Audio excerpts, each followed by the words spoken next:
Γεια σου, είμαι η Δέσποινα Σταματοπούλου και πραγματικά χαίρομαι που είσαι εδώ. Αν νιώθεις ότι κάτι μέσα σου σε κρατάει πίσω, ότι προσπαθείς να εξελιχθείς αλλά κάτι σε μπλοκάρει, ότι υπάρχει μόνιμα μία φωνή που σου λέει δεν αξίζεις, δεν θα τα καταφέρεις, δεν είσαι αρκετά καλός, μην ανησυχείς. Δεν είσαι μόνος και το πιο σημαντικό, δεν είσαι εσύ το πρόβλημα. Σε αυτό το βίντεο θα καταλάβεις γιατί νιώθεις κολλημένος παρότι προσπαθείς. Από πού προέρχονται αυτές οι φωνές στο κεφάλι σου. Πώς να τις αλλάξεις με έναν απλό βήμα-βήμα τρόπο. Και το πιο σημαντικό, θα δεις ότι όλα αυτά που νιώθεις έχουν λόγο ύπαρξης και μπορούν να αλλάξουν. Είμαι στο χώρο της συμβουλευτικής εδώ και χρόνια και έχω βοηθήσει πολλούς ανθρώπους να σπάσουν αυτούς τους αόρατους τοίχους που τους εμποδίζουν. Αυτό που θα μάθεις σήμερα δεν είναι θεωρία. Είναι πρακτικά εργαλεία που δουλεύουν. Οι πεποιθήσεις μας είναι σαν το λογισμικό που τρέχει στο παρασκήνιο του μυαλού σου. Δεν είναι απλές σκέψεις που έρχονται και φεύγουν. Είναι βαθιά πιστεύω για τον εαυτό σου, τους άλλους και τον κόσμο που καθορίζουν. Πώς αντιδράσεις σε καταστάσεις, τι συναισθήματα νιώθεις, τι επιλογές κάνεις. Ακόμα και τι ευκαιρίες βλέπεις ή χάνεις. Το πρόβλημα είναι ότι πολλές από αυτές τις πεποιθήσεις τις έμαθες όταν ήσουν παιδί και δεν τις έχεις ανανεώσει ποτέ. Πώς δημιουργήθηκαν λοιπόν? Όταν ήσουν μικρός, το μυαλό σου ήταν σαν σφουγγάρι. Απορροφούσε όλα όσα συνέβαιναν γύρω σου και έβγαζε συμπεράσματα για το πώς λειτουργεί ο κόσμος. Πάμε να δούμε μερικά παραδείγματα. Αν άκουγες συχνά γιατί δεν μπορείς να είσαι σαν τον αδερφό σου, έμαθες ότι δεν είσαι αρκετά καλός. Αν όταν εξέφραζες συναισθήματα σου έλεγαν «Μην κλαις, μη φωνάζεις», έμαθες ότι δεν πρέπει να δείχνεις τι νιώθεις. Αν υπήρχαν συνεχής κριτική ή σύγκριση, έμαθες ότι πρέπει να είσαι τέλειος για να σε αγαπήσουν. Το πρόβλημα είναι ότι αυτά τα συμπεράσματα ήταν σωστά για εκείνη την εποχή. Σε βοήθησαν να επιβιώσεις ως παιδί. Αλλά τώρα που είσαι ενήλικας, σε περιορίζουν. Αυτές οι πεποιθήσεις τώρα λειτουργούν στο παρασκήνιο και όταν προσπαθείς να κάνεις κάτι καινούριο ή να προχωρήσεις, ενεργοποιούν το άγχος σου, τι θα γίνει δηλαδή αν αποτύχω, αυτοαμφισβήτηση, μήπως δεν είμαι έτοιμος, αναβλητικότητα, θα το κάνω αύριο καλύτερα ή μεθαύριο. Και σαμποτάζ, ακόμα και όταν πάει καλά, κάτι μέσα σου το χαλάει. Και το χειρότερο, δεν τις βλέπεις. Νιώθεις απλά ότι κάτι δεν πάει καλά μαζί. Πάμε να δούμε τα 7 πιο συχνά είδη περιοριστικών πεποιθήσεων. Υπάρχουν λοιπόν 7 κύριες κατηγορίες περιοριστικών πεποιθήσεων που βλέπω συνέχεια στο γραφείο μου. Καθώς θα τις ακούς, θα αναγνωρίσεις τη δικιά σου. Ίσως και παραπάνω από μία. Η φωνή που λέει «Δεν είμαι αρκετά καλός, δεν αξίζω, οι άλλοι είναι καλύτεροι από μένα». Για να δούμε πώς φαίνεται. Συγκρίνεσαι συνέχεια με άλλους. Αισθάνεσαι ότι πρέπει να αποδείξεις την αξία σου. Δυσκολεύεσαι να δεχτείς κομπλιμέντα. Από πού μπορεί να έρχεται? Συνήθως από περιβάλλον με πολλή κριτική. Συγκρίσεις με αδέρφια ή γονείς που έδιναν αγάπη μόνο όταν τα πήγαινες καλά. Πεποιθήσεις που έχουν να κάνουν με την ασφάλεια. Δεν είμαι ασφαλής, θα συμβεί κάτι κακό, δεν μπορώ να εμπιστευτώ κανέναν. Πώς φαίνονται? Περνάς πολύ χρόνο ανησυχώντας για το μέλλον. Δυσκολεύεσαι να εμπιστευτείς άλλους ανθρώπους. Αποφεύγεις να πάρεις ρίσκα. Από πού μπορεί να έρχεται? Από περιβάλλον με αστάθεια. προβλήματα στην οικογένεια ή τραυματικές εμπειρίες στην παιδική σου ηλικία. Έχουμε τις πεποιθήσεις αυτονομίας. Είναι αυτή η φωνή που λέει «δεν μπορώ να τα καταφέρω μόνος μου. Χρειάζομαι πάντα κάποιον άλλον. Δεν είμαι ανεξάρτητος». Αυτό πως φαίνεται, δυσκολεύεσαι να πάρεις αποφάσεις μόνος σου. Ζητάς συνέχεια τη γνώμη των άλλων. Νιώθεις ότι οι άλλοι ξέρουν καλύτερα από σένα. Από πού μπορεί να προέρχεται? Από υπερπροστατευτικούς γονείς ή περιβάλλον που δεν σε άφησε να αναπτύξεις εμπιστοσύνη στον εαυτό σου. Πεποιθήσεις τελειότητας. Η φωνή που λέει πρέπει να είμαι τέλειος, αν κάνω λάθος είμαι αποτυχημένος, δεν πρέπει να δείξω αδυναμία. Πώς μας φαίνεται? Αναβάλεις πράγματα γιατί φοβάσαι να μην είναι τέλεια. Δουλεύεις υπερβολικά σκληρά ή δυσκολεύεσαι να ζητήσεις βοήθεια. Από πού προέρχεται? Από περιβάλλον με πολύ υψηλές προσδοκίες ή γονείς που ήταν ικανοποιημένοι μόνο με την τελειότητα. Πεποιθήσεις αγάπης. Η φωνή που λέει κανείς δεν θα με αγαπήσει για αυτό που είμαι. Αν δείξω τον πραγματικό μου εαυτό θα με εγκαταλείψω. Πώς φαίνεται αυτό? Φοράς μάσκες σε σχέσεις. Φοβάσαι να εκφράσεις ανάγκες ή όρια. Θυσιάζεις τον εαυτό σου για να κρατήσεις τους άλλους. Από πού μπορεί να προέρχεται? Από εμπειρίες εγκατάλειψης, συναισθηματική παραμέληση ή κλονισμένες πρώιμες σχέσεις. Άλλες, οι πεποιθήσεις δικαιωμάτων. Η φωνή που λέει δεν έχω δικαίωμα να ζητήσω αυτό που θέλω, οι ανάγκες των άλλων είναι πιο σημαντικές. Και πώς φαίνεται αυτό? Δυσκολεύεσαι να θέσεις όρια.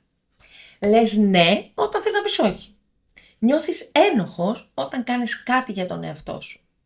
Από πού έρχεται λοιπόν αυτό? Από περιβάλλον όπου τα παιδιά δεν είχαν φωνή ή όπου έπρεπε να φροντίζουν συναισθηματικά τους γονείς τους. Πάμε να δούμε κι άλλες. Πεποιθήσεις επιτυχίας. Τι λέει η φωνή μας? Δεν θα τα καταφέρω. Είμαι αποτυχημένος. Δεν έχω ταλέντο. Πώς φαίνεται? Αποφεύγεις προκλήσεις. Εγκαταλείπεις εύκολα. Επικεντρώνεσαι στα προβλήματα αντί στις λύσεις. Από πού μπορεί να προέρχεται? Από εμπειρίες που σε έκαναν να αισθανθείς ανίκανος ή από περιβάλλον που δεν πίστευε στις δυνατότητές σου. Μπορεί να αναγνωρίζεις τον εαυτό σου σε μία ή και σε περισσότερες από αυτές. Και αυτό είναι εντελώς φυσιολογικό. Οι περισσότεροι άνθρωποι έχουν συνδυασμό. Το κλειδί είναι να καταλάβεις ότι αυτές δεν είναι η αλήθεια για σένα. Είναι απλά παλιά μηνύματα που χρειάζονται ανανέωση. Ας δούμε λοιπόν πώς αυτές οι πεποιθήσεις εκδηλώνονται στην καθημερινή μας ζωή. Θα δεις πόσο συχνά αυτό που νομίζεις ότι είναι χαρακτηριστικό σου είναι στην πραγματικότητα μια παλιά πεποίθηση που δουλεύει στο παρασκήνιο. Πάμε να δούμε μερικές καταστάσεις. Θέλεις για παράδειγμα να ξεκινήσεις κάτι δικό σου. Ένα blog, μια επιχείρηση, ένα χόμπι. Έχεις την ιδέα, την ενέργεια, αλλά δεν κάνεις το πρώτο βήμα. Τι συμβαίνει λοιπόν στο μυαλό σου? Οι σκέψεις μας είναι, τι θα γίνει αν αποτύχω? Δεν έχω αρκετή εμπειρία. Οι άλλοι το κάνουν πολύ καλύτερα από μένα. Η κρυμμένη πεποίθηση, αν αποτύχω, αυτό σημαίνει ότι δεν αξίζω. Ή πρέπει να είμαι τέλειος πριν ξεκινήσω. Ποιο είναι το αποτέλεσμα? Φεύγεις από το παιχνίδι πριν καν μπει σε αυτό. Προτιμάς την ασφάλειά σου, να μην δοκιμάσεις από τον κίνδυνο να αποτύχεις. Για παράδειγμα σε μια σχέση. Είσαι λοιπόν σε μια σχέση, αλλά δεν ζητάς αυτό που θέλεις. Συμβιβάζεσαι, αποφεύγεις τις συγκρούσεις, λες ναι, ενώ θέλεις να πεις όχι. Τι μπορεί να συμβαίνει στο μυαλό? Αν πω τι θέλω, θα με θεωρήσει δύσκολο. Ή είναι πιο σημαντικό αυτός, είναι πιο σημαντικός αυτός, να είναι ο χαρούμενος στη σχέση μας. Αν διαφωνήσω, θα χάσω την αγάπη του. Αν διαφωνήσω, μπορεί να με χωρίσει. Η κρυμμένη λοιπόν πεποίθηση, δεν έχω δικαίωμα να ζητήσω αυτό που θέλω. Ή αν δείξω τον πραγματικό μου εαυτό, θα με εγκαταλείψει. Το αποτέλεσμα, καταλήγεις να θυσιάζεις τον εαυτό σου. Νιώθεις άδειος και μακροπρόθεσμα η σχέση χειροτερεύει. Πάμε να δούμε και άλλα παραδείγματα. Όταν είσαι εσύ αυτός που συνεχώς είσαι ο φροντιστής, για παράδειγμα. Δηλαδή, βάζεις πάντα τις ανάγκες των άλλων πρώτες. Είσαι ο φίλος που πάντα ακούει, βοηθάει, δίνει λύσεις στα προβλήματα. Αλλά νιώθεις εξαντλημένος και άδειος. Τι συμβαίνει στο μυαλό σου? Αν δεν βοηθήσω, θα είμαι εγωιστής. Η αξία μου είναι να είμαι χρήσιμος. Ή δεν έχω δικαίωμα να έχω δικές μου ανάγκες. Ποια μπορεί να είναι η κρυμμένη πεποίθηση? Αξίζω μόνο όταν κάνω κάτι για άλλους. Ή αν σταματήσω να δίνω, θα με εγκαταλείψω. Αποτέλεσμα, ξεχνάς τι θέλεις εσύ. Νιώθεις ότι η σχέση σου είναι μονόδρομος και καταλήγεις σε burnout. Άλλο παράδειγμα, θέλεις να κάνεις νέους φίλους, να γνωρίσεις κόσμο, αλλά αποφεύγεις κοινωνικές καταστάσεις. Μένεις σπίτι και φυσικά νιώθεις μοναξιά. Τι συμβαίνει στο μυαλό? Τι θα πω? Δεν είμαι ενδιαφέρον άνθρωπος. Ή θα με κρίνουν. Ή δεν ανήκω σε αυτούς τους ανθρώπους. Η κρυμμένη πεποίθηση, δεν είμαι αρκετά καλός. Ή οι άλλοι είναι καλύτεροι από μένα. Ποιο είναι το αποτέλεσμα? Χάνεις ευκαιρίες για νέες σχέσεις και εμπειρίες και νιώθεις απομονωμένος. Ακόμα και όταν συμβαίνουν καλά πράγματα, δεν μπορείς να τα απολαύσεις. Σκέφτεσαι το επόμενο πρόβλημα και τι θα πάει στραβά. Εδώ μια κρυμμένη πεποίθηση είναι το δεν είμαι ασφαλής ή δεν αξίζω να είμαι χαρούμενος. Ποιο είναι το αποτέλεσμα? Ότι χάνεις τις όμορφες στιγμές της ζωής σου. Ζεις σε συνεχές ετοιμότητα για κάτι κακό.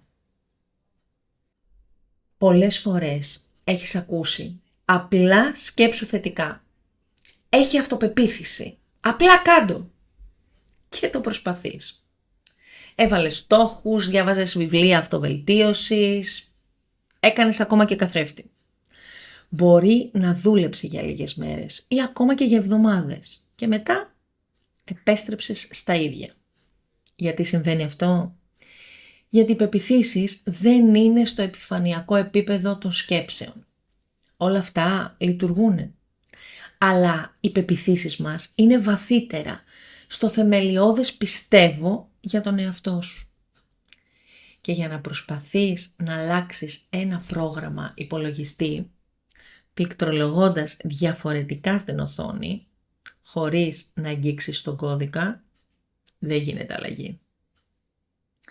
Οι πεποιθήσεις λειτουργούν σαν φίλτρα της πραγματικότητας. Βλέπεις μόνο αυτό που επιβεβαιώνει αυτό που ήδη πιστεύεις. Για παράδειγμα, αν πιστεύεις ότι δεν είμαι αρκετά καλός και κάποιος σου κάνει κομπλιμέντο, τι απαντάς? Έλα μωρέ, το λέει από ευγένεια. Κάνεις κάτι καλά?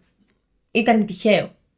Ή κάνεις ένα μικρό λάθος? Ιδού η απόδειξη ότι δεν αξίζω. Βλέπεις πως το μυαλό σου συλλέγει αποδείξεις για να επιβεβαιώσει αυτό που ήδη πιστεύει. Γι' αυτό η θετική σκέψη νιώθει ψεύτικη, γιατί παλεύει με ένα ολόκληρο σύστημα που δουλεύει που αλλού στο παρασκήνιο. Όταν προσπαθείς να αλλάξεις μόνο με θέληση, συχνά καταλήγεις σε ένα φαύλο κύκλο. Προσπαθείς σκληρά, βάζεις στόχους, κάνεις σχέδια. Συναντάς εσωτερική αντίσταση και αυτό τι φέρνει? Άγχος, αμφιβολία και φόβο. Το ερμηνεύεις όλο αυτό ως αποτυχία. Άρα δεν έχω αρκετή θέληση. Και αισθάνεσαι χειρότερα για τον εαυτό σου. Ενισχύεις δηλαδή την αρχική πεποίθηση. Και μετά λες, κάτι δεν πάει καλά μαζί μου. όταν στην πραγματικότητα απλά χρησιμοποιείς τη λάθος προσέγγιση. Τώρα έρχεται το πραγματικό μέρος. Θα σου δώσω τα 5 συγκεκριμένα βήματα που χρησιμοποιώ με τους πελάτες μου για να αλλάξουν τις περιοριστικές πεποιθήσεις. Δεν είναι θεωρία, είναι πρακτικά εργαλεία που δουλεύουν. Βήμα πρώτο είναι να πιάσεις την πεποίθηση επαυτοφόρο. Δηλαδή να κάνεις αναγνώριση. Πάμε να δούμε. Τις επόμενες 3 μέρες, κάθε φορά που νιώθεις άγχος, αμφιβολία ή αναβάλεις κάτι, σταμάτα και ρώτα τον εαυτό σου. Τι πιστεύω αυτή τη στιγμή για τον εαυτό μου? Ποια φωνή ακούω στο κεφάλι μου?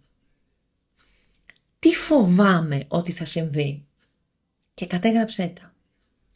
Παράδειγμα, αναβάλεις να καλέσεις κάποιον. Πιστεύω ότι θα με απορρίψει. Νιώθεις άγχος πριν μια παρουσίαση. Πιστεύω ότι θα με κρίνουν.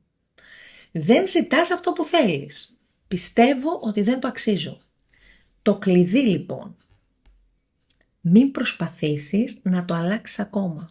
Απλά παρατήρησε και κατέγραψέ το.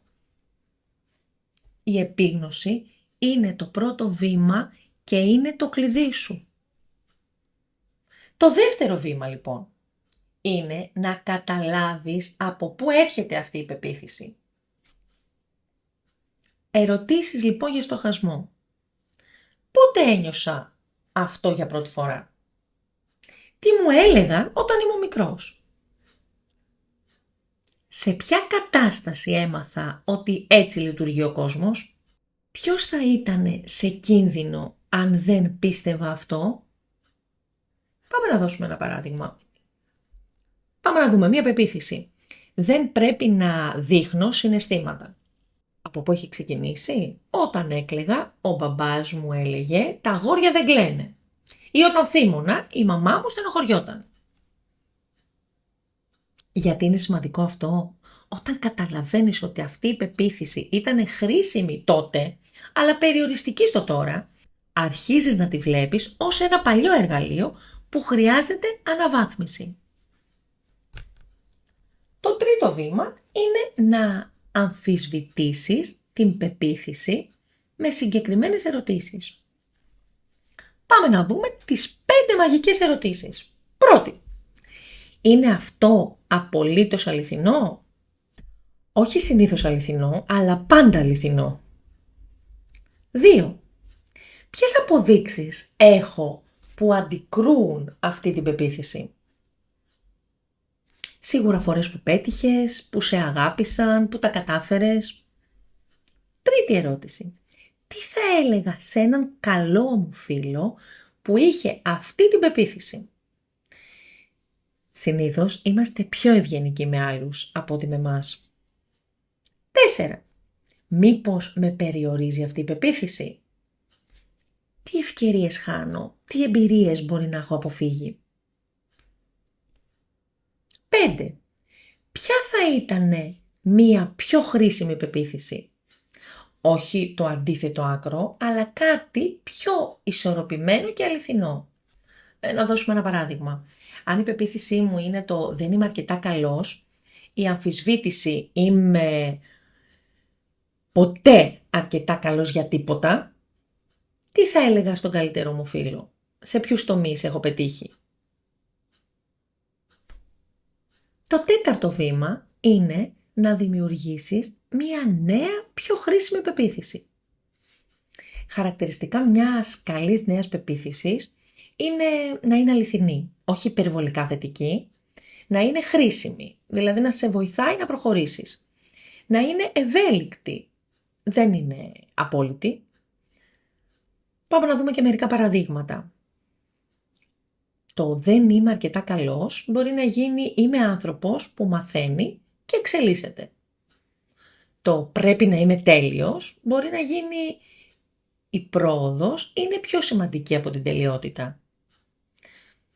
Το «κανείς δεν θα μ' αγαπήσει» μπορεί να γίνει «αξίζω αγάπη και μπορώ να δημιουργήσω υγιείς σχέσεις. Το κλειδί λοιπόν, η νέα πεποίθηση πρέπει να νιώθει δυνατή, αλλά όχι ψεύτικη. Πρέπει δηλαδή να μπορώ να την πιστέψω. Το πέμπτο βήμα είναι να ενισχύσεις τη νέα πεποίθηση με πράξεις. Πάμε να δούμε λοιπόν πρακτικές ενίσχυσης. Μικρές πράξεις. Κάνε λοιπόν καθημερινά μία μικρή πράξη που συμφωνεί με τη νέα πεποίθηση. Συλλογή αποδείξεων. Το δεύτερο. Κράτα ημερολόγιο με στιγμές που επιβεβαιώνουν τη νέα πεποίθηση. Και τρίτον, επανάληψη. Θύμισε στον εαυτό σου τη νέα πεποίθηση όταν εμφανίζεται η παλιά σου. Ένα παράδειγμα. Η νέα πεποίθησή μας λοιπόν. Αξίζω να εκφράσω τις ανάγκες μου. Η ενίσχυση. Κάθε μέρα εκφράζεις μία μικρή προτίμηση. Τι θα φάμε, τι ταινία μπορεί να δεις, πού θα πάτε. Εκτός φυσικά από τις πεποιθήσεις, υπάρχει κάτι άλλο που σε κρατάει κολλημένο. Και αυτό είναι οι αμυντικές στρατηγικές. Αυτές είναι οι τρόποι με τους οποίους προστατεύεις τον εαυτό σου από το να νιώθεις τον πόνο που πιστεύεις ότι θα έρθει. Είναι ασυνείδητες συμπεριφορές που στο παρελθόν σε βοήθησαν να αντιμετωπίσεις δύσκολες καταστάσεις. Το πρόβλημα είναι ότι τώρα, αντί να σε προστατεύουν, σε περιορίζουν και συχνά δημιουργούν ακριβώς αυτό που προσπαθούν να αποφύγουν. Οι κύριες στρατηγικές, πάμε να τις δούμε λίγο αναφορικά. Είναι η αποφυγή πρώτον. Τι κάνεις? Αποφεύγεις καταστάσεις που μπορεί να επιβεβαιώνουν την πεποίθησή σου. Για παράδειγμα, δεν πας σε κοινωνικές εκδηλώσεις. Γιατί έχεις φόβο απόρριψης. Δεν ξεκινάς σχέσεις γιατί έχεις φόβο εγκατάλειψης. Ή δεν υποβάλλεις αίτηση για δουλειά από φόβο αποτυχίας. Γιατί δεν δουλεύει? Δεν μαθαίνεις ποτέ ότι οι φόβοι σου μπορεί να είναι αβάσιμοι. Παραίτηση. Το δεύτερο. Τι κάνεις? Εγκαταλείπεις πριν προσπαθήσεις ή δεχόμαστε καταστάσεις που επιβεβαιώνουν την πεποίθησή μας.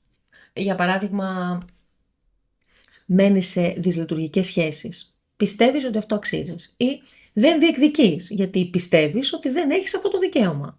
Γιατί δεν δουλεύει? Γιατί δημιουργεί μία αυτοεκπληρούμενη προφητεία. Υπεραντιμετώπιση τρίτη. Τι κάνεις? Γίνεσαι υπερβολικά τέλειος, έχεις τον έλεγχο, σκληρός με τον εαυτό σου. Ένα παράδειγμα, τι άλλο, η τελειομανία. Για να μην με κρίνουν, υπερβολική δουλειά είναι άλλο, για να αποδείξεις την αξία σου. Και υπερπροστασία όλων, για να νιώσεις χρήσιμος. Γιατί δεν δουλεύει? Είσαι συνεχώς εξαντλημένος και η βαθιά πεποίθηση παραμένει.